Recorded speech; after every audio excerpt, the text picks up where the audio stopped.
Salut à tous, c'est Mike pour Entre Rollistes. On se retrouve encore une fois sur Octogone. On est avec une personne que j'ai rencontrée l'année dernière, Linou Major Zero. C'était le Dirty System. On avait fait un actual play à Halloween dernier, un slasher. On avait bien aimé le système, ça marchait très très bien, même si on l'avait codé sur Foundry, c'est une galère. En tout cas, on est de retour là. Comment ça va? Ça va, merci. Ça se passe bien Octogone pour l'instant? Ça se passe très bien. Ouais.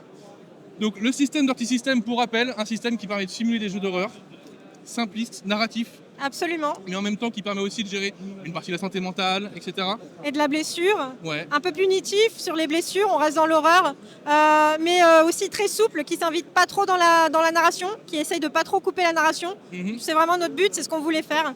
Et qui soit aussi hyper accessible. Si tu n'as jamais fait de JDR, tu peux commencer avec le Dirty System qui tient en 2 pages. Il marche très bien. Et si tu kiffes un peu plus, tu peux aller creuser plus loin. Et pour le coup, pour info, sur l'actual play qu'on avait fait, nous, on avait une joueuse qui avait jamais joué au jeu de rôle. Cool. C'était une découverte et ça s'est très bien passé, c'était top. Top. Et du coup, il y a ce qu'on appelle le Dirty Clean Crew. Absolument. Est-ce que tu peux nous dire un peu ce que c'est et comment ça fonctionne? Ouais, le label donc Dirty Clean Crew, c'est le label qu'on a fondé, donc moi et Cédric Chaillol, qui est l'homme à la casquette juste Et qui est derrière. l'artiste qui fait les visuels de... Qui est le maquettiste et le graphiste, voilà, qui s'occupe de vraiment du design artistique de nos gammes. Et alors on l'a créé ensemble pour sortir un peu du schéma classique de ce que proposent les éditeurs et les éditrices. En fait, d'abord, on voulait porter des valeurs. Donc c'était vraiment ce qui a fait créer le label. On voulait promouvoir du jeu d'horreur, mais qui s'accompagnait d'une vision politique, de protection des joueurs et des joueuses, d'inclusivité, et dire, c'est pas parce qu'on est dans la sécurité et la bienveillance que mais on peut plus rien faire ou on peut plus rien dire. Donc c'est un peu né comme ça. Et puis moi aussi, clairement, j'avais envie d'être une meuf qui est éditrice et qui sort des jeux, parce qu'on est très peu nombreuses. Donc on avait envie de faire ça. Et puis on avait envie de travailler dans une dynamique qui n'est pas hiérarchisée avec nos partenaires en fait. Ouais. Donc quand on est au label, nous deux on est les fondateurs, donc en fait on crée nos jeux et on les vend et donc on se débrouille comme ça. Mais quand des copains viennent avec nous dans le label, c'est parce qu'on aime ce qu'ils font. Et même si on leur fournit un travail d'éditeur, en fait c'est gratuit pour eux. La seule chose qu'ils ont à faire, c'est d'appliquer nos logos et de participer à la visibilité commune que le label en fait va générer. Et c'est tout. Et en fait, voilà. Le but, c'est d'avoir une ligne éditoriale Absolument. qui est claire et qui claire. fonctionne et qu'on puisse avoir confiance en se disant Exactement. ça fait partie du label, je peux y aller les Donc, yeux je peux y fermés. aller les yeux fermés. C'est Et voilà. Et nous, on regarde. Ça veut dire que du coup, on a droit de regard sur ce qui est produit, bien sûr, par les personnes qui nous rejoignent. On fait de la correction, on fait de la relecture, on fait de la mise en forme. La maquette, alors elle est soit offerte complètement quand c'est celle que nous on choisit, soit si la personne dit mais j'ai hyper envie d'une maquette personnalisée, éventuellement on va prendre un petit truc, mais c'est vraiment à des prix ridicules. Voilà, en gros, c'est une prestation qui est gratuite, mais qui dit, alors par contre, les gars, si vous nous rejoignez, ça veut dire que voilà, vous êtes dans nos critères. Et du coup, il y a aussi une volonté d'inclusion à tenir, une volonté Absolument. Ça fait partie des critères ça fait fondamentaux partie des du critères label. fondamentaux. Quand on vient chez nous, ça veut dire qu'il ne faut pas juste faire semblant d'en avoir quelque chose à faire de l'inclusivité, ce que parfois on voit. Il faut savoir ce que c'est, en avoir envie. Et puis c'est cool de penser, quand on fait un scénar, peut-être à mettre des persos mixtes ou pas de genre du tout, que tout le monde se sente représenté, qu'on évite le racisme, le sexisme, les LGTB-phobie et compagnie, la discrimination de tout genre. On essaie de vraiment vigiler. Si c'est au service du récit, parce que ça existe dans le récit qu'on raconte, alors on ne doit pas être complaisant avec, et ça, nous, on le vérifie toujours. On peut parler d'une histoire très difficile qui se passe en plein milieu du Texas, dans un endroit reculé où les gens sont racistes. Sans justifier quoi que ce soit. Voilà, mais il ne faut jamais le justifier, jamais être dans la complaisance. Et ça, c'est des choses qu'on vérifie en permanence. Et c'est vachement cool, parce que du coup, on est toujours dans des sujets sérieux. Au Dirty Clean Crew, on ne fait pas de trucs très très légers, même si c'est burlesque, même si c'est drôle. Derrière, il y a toujours quelque chose où il y a un message. Il y a des messages forts derrière. Voilà. Il y a des thèmes profonds à chaque fois. Il y a des thèmes qui reviennent souvent. Ouais. Et donc du coup, tu as des nouveautés qui sortent. On a des nouveautés. Donc on avait déjà vu la campagne Chromatopsie. Absolument. La campagne Deepwater Horizon. Ouais. Qui avait une profonde ancrage écologique. Absolument. Qu'est-ce que tu peux nous présenter du coup là? Alors, est-ce que je me déplace ou est-ce que je les prends ou... On a les petites mains qui sont là, qui vont montrer les ouvrages.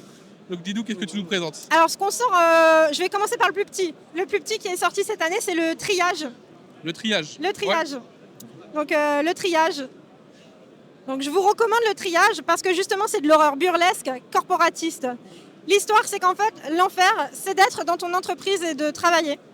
Donc en fait là les joueurs vont s'amuser. C'est un peu notre seul scénar où l'idée c'est vraiment de faire du fun, c'est déjanté. Parce que ceux que j'ai vus, moi, ils sont pas fun. Voilà.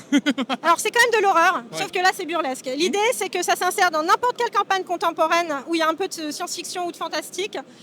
Tes joueurs sont piégés dans une administration gigantesque et mortifère.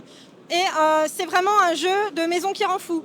C'est un peu mon exemple. Mon inspiration, c'est la maison qui rend fou d'Astérix, quoi. Si tu vois dans les 12 travaux d'Astérix. Sauf que là, tu vas être poursuivi par le happiness manager dans les couloirs qui va vouloir te faire du yoga du rire. Parce qu'il faut que tu sois heureux. Parce qu'il faut que tu sois heureux pour travailler. Et tu vas découvrir en fait au fur et à mesure, mais pourquoi tu es coincé ici? Qu'est-ce que c'est que cet endroit? Qu'est-ce que c'est le triage? Mais pourquoi on est tombé ici? Et c'est vraiment rigolo. Il y a eu des actual plays d'ailleurs qui étaient hilarants, qu'on a regardé par des copains et tout. Et vraiment, voilà, ça c'était sorti cette année. C'est le plus léger, à la fois en termes de pagination et en termes de fun. Et en termes de prix, parce que c'est le plus petit. Et on donc, a combien du coup? Il a 11,90 en papier. Oui, donc, en effet, c'est vraiment pas cher. C'est vraiment l'histoire d'une soirée pour rigoler et c'est assez cool. Un one-shot pour se faire plaisir. Ouais, c'est ça. Ok. Tiens, quoi d'autre sinon? Alors ensuite, il y a Biome qui est fait par Locus Solus. Ouais, j'adore la couverture. Il est incroyable. est chouette. Et du coup, Locus Solus, c'est un indépendant qui a un copain et qui est dans notre label parce qu'on aime ce qu'il fait. Okay. Donc là, c'est pas toi qui es l'autrice. C'est pas moi qui est l'autrice, c'est lui, c'est Locus Solus. Et il se sert de ton système ou il en prend un autre? Il se sert du Dirty System. Et donc, il suit évidemment les valeurs qui nous représentent bien. Et donc, il a fait une super histoire qui est très inspirée de Event Horizon, de Alien. C'est vraiment du space horror assez traditionnel. Avec un twist, parce que nous, on adore toujours quand nos jeux ont des messages et sont sociaux. C'est qu'on arrive dans une station qui a envoyé un message de détresse. Mais ce qui se passe, au-delà des choses mystérieuses à découvrir, c'est qu'il y a la grève sur cette station. Et qu'en fait, les ouvriers ont des revendications et le patronat en a d'autres. Et en fait, quand les PJ arrivent, ils n'ont pas tous les mêmes objectifs.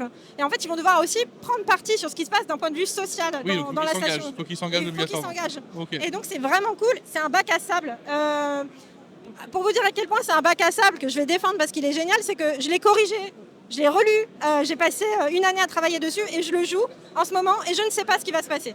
Ah oui, donc oui. Pour le coup, il y a un vrai impact des joueurs sur le ce qui se passe. Il y a un vrai impact des joueurs sur ce qui se passe. Je sais évidemment le twist, le secret, mais on peut vraiment faire des parties hyper variées avec et c'est vraiment bien. Et c'est la première parution papier de Locus Solus. Donc voilà, on a envie qu'il soit content et que son produit ça marche bien, et qu'il en fasse d'autres. Pour le coup, vu que c'est des partenaires que vous choisissez avec soin dans le label, on a envie que ça marche, on a envie de les soutenir. Ouais, on a envie de les soutenir. Puis c'est la famille au final à la fin. Complètement. On est potes à la fin, clairement. Et il en reste un autre du coup que tu as présenté? Ouais, et le dernier donc c'est Orphans, où là je suis à nouveau l'autrice. Et donc Orphans, c'est un conte horrifique, poétique, très très noir, très très sombre. On revient vraiment à ce que moi j'adore, ce que je préfère, qui est mon domaine de prédilection. C'est vraiment quelque chose de très personnel. Ça raconte une histoire très très personnelle puisque je vais venir parler de l'histoire d'un village où j'ai moi-même vécu. Mais au travers d'une histoire où les joueurs vont interpréter des personnages dans les années 80. Ils ont la win, c'est vraiment des personnages abominables, ils veulent gagner, ils veulent de l'argent, ils travaillent pour la firme. La firme, c'est un truc qu'on va retrouver dans beaucoup de nos scénars, il y a un verse derrière tout ça. Et eux, leur boulot, c'est de venir profiter du déclin financier des petites villes de province pour acheter des terrains à des prix ridiculement bas et faire des programmes immobiliers. C'est le mal, c'est Vinci, tout ça. Et ces Parisiens, nourris à la Margaret Thatcher et au Bernard Tapie des années 80, en fait, arrivent en province pour faire leur sale boulot. Mais ils sont confrontés à l'histoire des lieux. L'histoire des lieux va leur tomber dessus.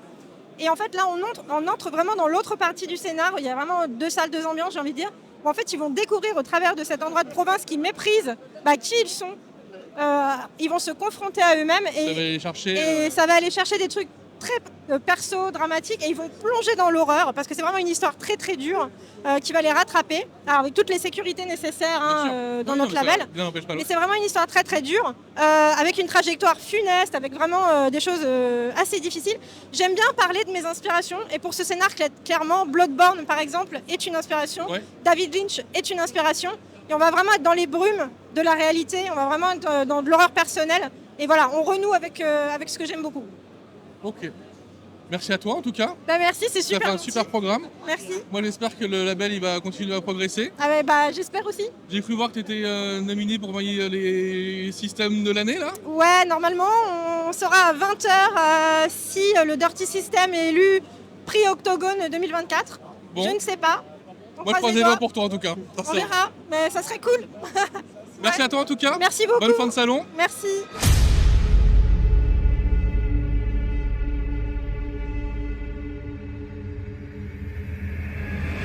Pluraliste, on se retrouve encore une fois sur Octogone. Je suis avec Pierre Saliba qu'on a déjà eu en interview. Comment ça va Pierre? Salut Mike, ça va super et toi?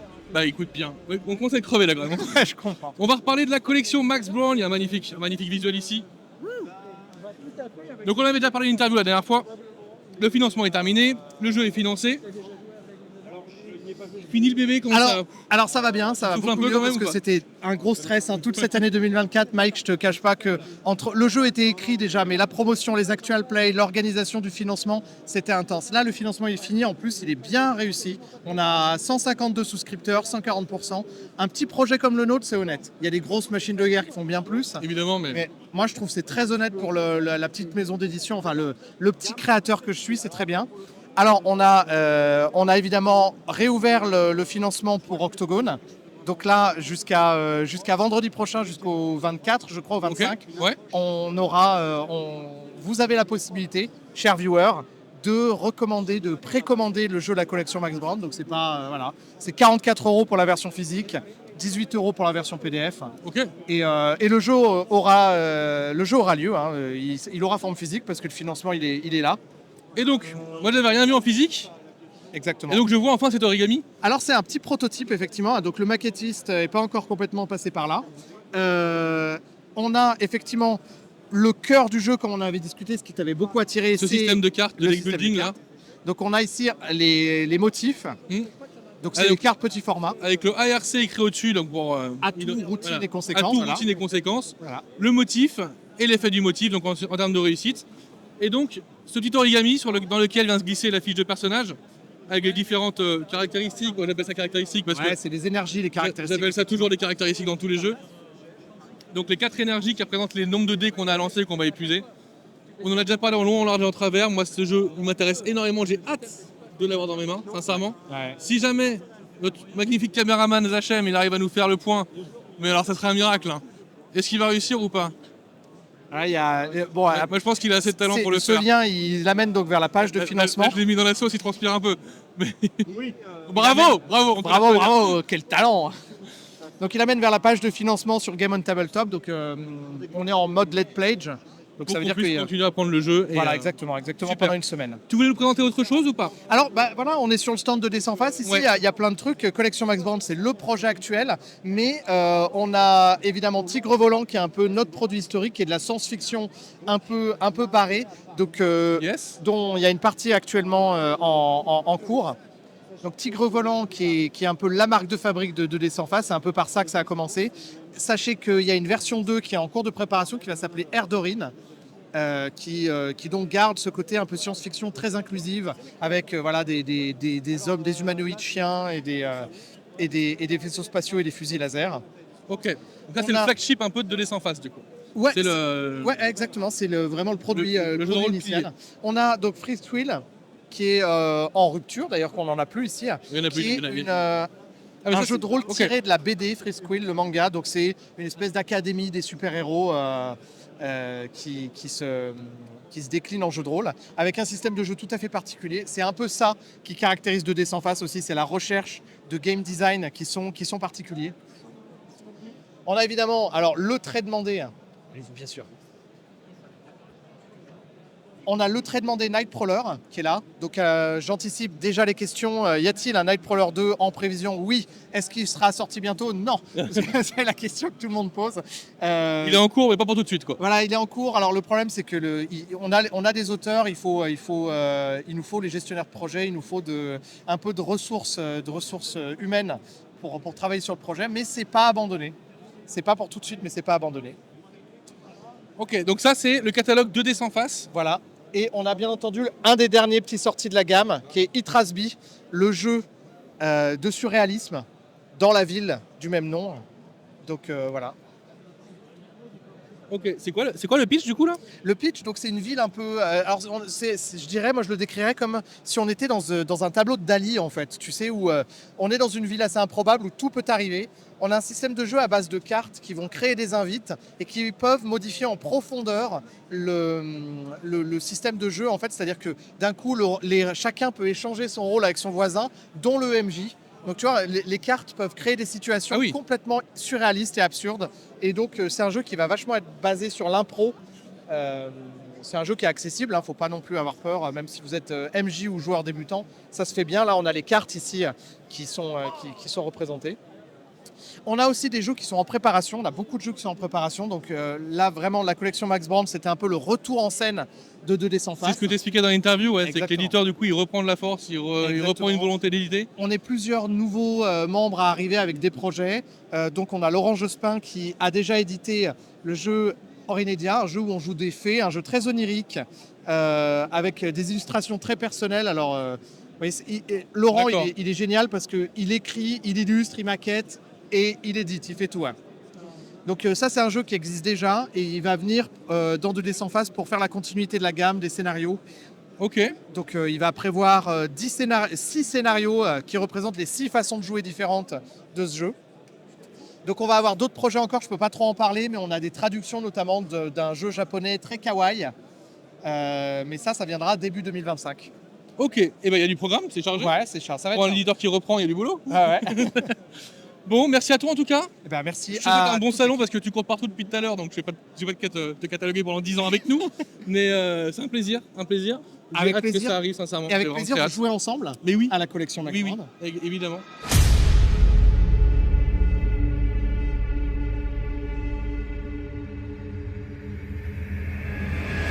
Bonjour à tous, bon dimanche, ici nous sommes à Octogone et je suis Nvaet ou Navet pour Entre Rôlistes et je suis en compagnie de Adrien qui va nous présenter Mir. Comment ça va Adrien? Ça va, plus beaucoup de voix mais ultra content, c'était une journée de folie hier et alors vendredi aussi. Le vendredi Octogone d'habitude c'est calme. Ouais. Là c'était n'importe quoi, entre les gens qui viennent récupérer leurs colis, les nouveaux, les gens qui viennent parce qu'ils aiment beaucoup et les annonces qu'on a faites, franchement c'était n'importe quoi. D'ailleurs, j'en profite parce que récupérer des colis, parce que moi j'ai découvert Mir avec le Kickstarter. Ouais. Et alors je suis passé dessus et tout de suite les graphismes, parce que bon, ça a de la gueule, mine de rien. Merci. Donc voilà, je me suis arrêté là. Mais ça veut dire que les gens ont pu prendre le Kickstarter et venir récupérer leurs colis ici? Oui, tu peux aussi. J'aurais dû faire ça. Tu peux toujours. Hein.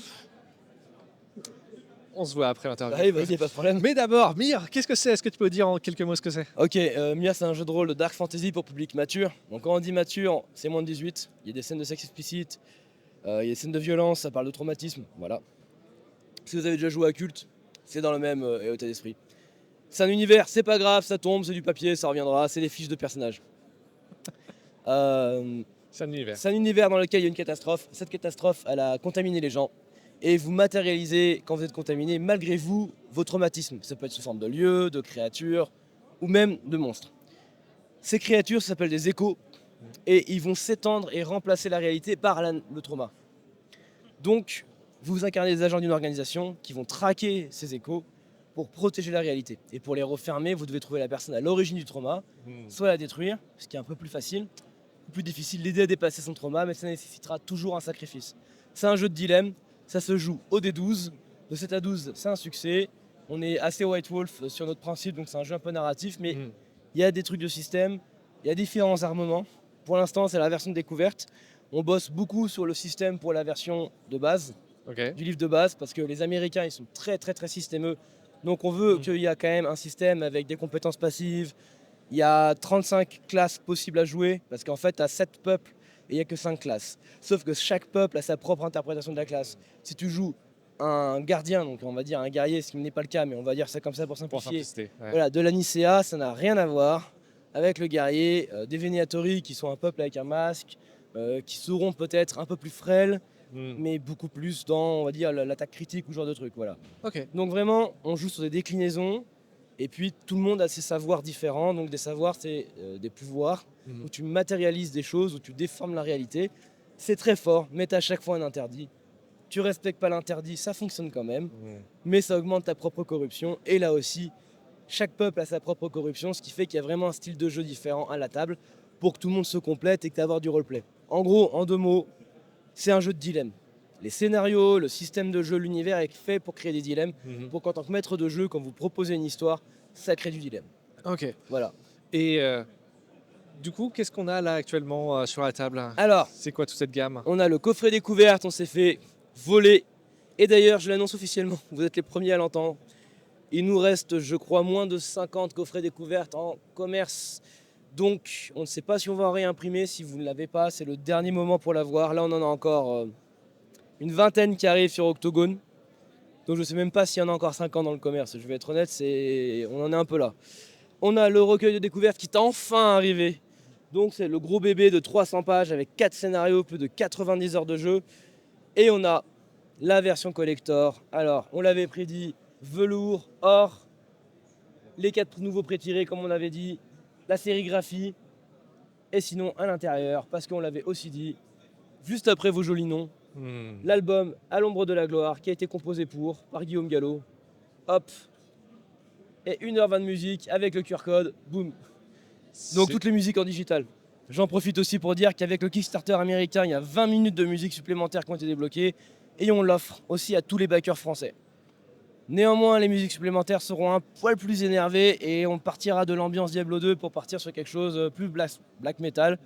Donc voyez ça plus pour écouter dans vos matins un peu tristes que à la partie. Mais vous pouvez quand même, mais ça sera un peu plus péchu, on va dire ça comme ça, voilà. Parce que d'ailleurs, en parlant de black metal, c'est quoi les inspirations de Mir? Alors, Allez, comme ça là, direct. il y en a beaucoup, mais il y a René Girard, il y a Myrcilia Eliade pour les textes fondamentaux. Vous voyez pas qui c'est, j'imagine? Désolé. Alors, c'est 2 penseurs qui ont parlé de la disparition du sacré en Occident. Voilà, c'est très intellectuel et c'est un peu chiant. Sinon, beaucoup Warhammer, beaucoup Vampire la Mascarade, beaucoup le Game of Thrones jeu de rôle. Alors ça a vieilli, mais à l'époque, moi, ça m'a beaucoup marqué. L5R, la V4, beaucoup énormément. Cthulhu, V6, V7 et principalement ces jeux-là. Quand je dis Vampire la Mascarade, c'est tout White Wolf, bien entendu. Même si il y a certaines choses que j'ai pas pu jouer, j'ai juste pu les lire. Néanmoins. Ensuite, en termes d'inspiration, beaucoup de films coréens. Je suis scénariste à côté, donc plein de choses. C'est un peu ma psychanalyse aussi, ce livre, donc je parle de beaucoup de problèmes, de trucs comme ça. Valentin, c'est quelqu'un qui est plus du milieu de l'art et du digital, donc il a parlé aussi de beaucoup de trucs d'art nouveau. On utilise beaucoup aussi le clair-obscur. Et enfin, on utilise beaucoup la gravure, Gustave Doré et tout ça, pour parler de différents sujets. Et parce que moi j'aime le métal, je suis un métalleux et que le black metal m'a beaucoup inspiré, et ben je me suis dit, on va faire un jeu là-dedans. Mais vous verrez, il n'y a pas forcément de blasphème ou de trucs comme ça, parce que je trouvais ça trop facile. Ouais. Et qu'on n'est plus dans les 90, et que ça a été beaucoup galvaudé. Donc on a plus tourné ça sur, je trouve, le fondamental de l'esprit du truc. Et on travaille là avec, pour le livre de base, avec pas mal de groupes de black metal pour le P. On peut citer quelques groupes, puisqu'on a cité quelques groupes donc signés. Donc il y aura, normalement il y a Elung, il y a Gaerae, on a... Elung Ouais. Sérieux? Oui. Damn. C'est un groupe de pagan metal slash acoustique, folk, c'est très cool. On a normalement Bloodhouse North, si je dis pas de bêtises. Ok. On a des groupes plus petits aussi, mais très très bien. Donc on aura Ordus, on aura... excusez-moi, c'est le matin. Il y a Winterhalter, on a aussi, comment ils s'appellent, les copains de Belgique. Wayati qui est plus dans le Doom. Gorod qui est plus dans du Death Technical. Donc voilà, on a fait vraiment un EP. Et puis bien sûr Matt Elliott qui est le seul artiste qui n'est pas du tout métal. Ce sera de la dark folk. Et voilà, donc on a vraiment fait un EP avec des groupes de métal. L'album d'ambiance, on se cherche encore. On sait pas encore comment on va faire. Donc on aimerait faire un truc un peu débile, mais on n'est pas sûr d'avoir l'argent ou le temps. En tout cas, il y a des discussions avec Alceste, mais rien n'est encore. Oui, mais rien n'est encore fait parce que pour l'instant, il n'a pas le temps. On le connaît, donc on sait que c'est pas possible pour l'instant. Il a dit un jour, chérie, je sais, mais là, bon, donc on va voir. Franchement, c'est pas mal. Mais revenons au livre, Ouais. revenons à l'écriture. Je vois derrière moi qu'il y a la femme de Barbe Bleue. Ouais. Ça a été annoncé il y a pas très longtemps même. Ça en est vraiment très ému parce que c'était dans les tuyaux depuis plus de 6 mois. Avec Maxime donc, de Globtopus, on a aussi cravaché là-dessus. Et puis je dis merci à papa, donc Stéphane, de Dead Crow, et bien sûr le roi des pondérateurs, notre cher François. C'est grâce à eux, parce que c'est eux qui avaient pu avoir les droits de Barbe Bleue. Nous, on a traduit ça par la femme de Barbe Bleue, donc Bluebird's Bride. Et c'est un jeu qui est très engagé, qui est très féministe, où vous jouez la femme de Barbe Bleue juste après ses noces. Il part en voyage. Et les joueurs vont interpréter chacun une partie de la personnalité de cette femme, en absence de Barbe Bleue. Et la question, c'est est-ce que vous allez ouvrir les portes? Qu'est-ce que vous allez découvrir dans ce manoir? Et est-ce que vous allez ouvrir la dernière porte? Est-ce que vous allez lui faire confiance? C'est un jeu où on s'attend à avoir pas mal de gens, j'espère qu'ils n'arriveront pas, parce que je suis toujours quelqu'un d'optimiste. Mais voilà, on sait aussi qu'il y aura quelques crétins, c'est pas grave. On veut au maximum dire, bien sûr qu'on vise les femmes, bien sûr qu'on veut, grâce à ce livre, permettre aussi, si ça peut aider, à libérer une parole. Parce que dans le jeu de rôle, à chaque fois qu'on a fait, même ici à Octogone, qu'on était avec, soit avec Marion, qui est la compagne de nos amis et qu'on salue, ou ma copine à moi, Ophélie, à chaque fois elles se sont fait emmerder. Il n'y a pas un salon où elles ne sont pas fait emmerder. Et c'est pas forcément comme on l'imagine, ça peut être des gars très sympas, surtout avec nous. Et dès qu'ils passent avec elles, c'est les trucs un peu relous. Et les stalkers, les mecs qui restent et tout ça. Donc on veut pas faire de généralité, mais je veux juste te dire, il y a quand même un problème. Et si on peut aider, c'est tant mieux. Et j'en profite puisque je pense pas que le problème il se règle par les femmes toutes seules, c'est nous aussi. Donc en fait, c'est pas un jeu pour faire culpabiliser les hommes, c'est un jeu pour dire jouez-y, apprenez, et il n'est pas que pour les femmes ce jeu. Chers voilà. amis visiteurs et visiteuses, un petit message pour vous rappeler qu'à partir de maintenant, les sorties de la convention se font à l'interétage. Donc pour sortir de la convention, prendre l'air ou acheter à manger au food truck, il faudra sortir par l'interétage. Ça, c'est les annonces d'Octogone, c'est le meilleur moment, on adore. Donc si laissez votre voiture devant, s'il vous plaît, laissez des voitures de collection. Je vous connais, je sais qu'il y a des gens aisés parmi vous. Laissez des belles voitures à 300 000 devant pour faire chier Octogone, c'est mortel, on adore les annonces. Au moins, ça changera de la Renault, c'est Nissan un peu à 2 balles, là, comme ça, que maman vous a filé à 6 000 balles. Non, franchement, à un moment, ayez des couilles, laissez des belles voitures devant. Sinon, je suis content, je voulais aussi vous parler du rêve de mourir. Alors, le rêve de mourir, qu'est-ce que c'est? C'est Yuan Lebec. Yuan Lebec, c'est 200 kilos de muscles. Et c'est juste quelqu'un qui a un cœur en or. Il est pompier, il est urgentiste, il est arrivé avec nous. Il nous a proposé un jeu. C'est fait les illustrations par Tom Cusor, qui est un de nos artistes et qu'on adore. Le rêve de mourir, c'est imaginer un empire romain où en fait on aurait découvert un insecte. Et avec cet insecte, on pourrait tout faire. Sauf que le problème, un peu comme peut-être une certaine technologie aujourd'hui qui modifie un peu le monde artistique, on en serait devenu dépendant de cet insecte. Et on commencerait tellement à fusionner avec cet insecte qu'on n'aurait plus de propre volonté. Et vous interprétez les dernières personnes qui étaient au début de ce culte de recherche du progrès, mais qui a été complètement phagocyté. Et qui cherchent à réapprendre aux gens à faire des choses par eux-mêmes. Dans un monde où il y a des insectes partout, tout le temps, où vous vous faites piquer en permanence. C'est un jeu qui peut se jouer sans dés, par la parole, très facile d'accès. Et normalement, le bel objet qu'on aimerait faire, ce sera un rouleau, vous jouerez sur un parchemin comme ça. C'est pas encore fait, donc ne me prenez pas au mot, mais on se dirige vers ça. Voilà. Cool. En tout cas, il y a vraiment plein de super projets. Je suis super content d'avoir découvert tout ça. Merci beaucoup. Franchement, ça va être cool. Donc, et pour les 50 bouquins découvertes, je pense qu'il y en aura un de moins. Ah ok, très bien. Donc ouais. En tout cas, merci beaucoup Adrien. Merci on va à conclure toi là-dessus. Et dans ce cas, allez voir tout ça. Des beaux jeux, des gens engagés aussi. Ouais. Donc ouais. Merci encore tout le monde. Et pour ceux qui nous regardent, merci d'avoir regardé. N'oubliez pas de vous abonner et à la prochaine. Et ne laissez pas votre voiture devant.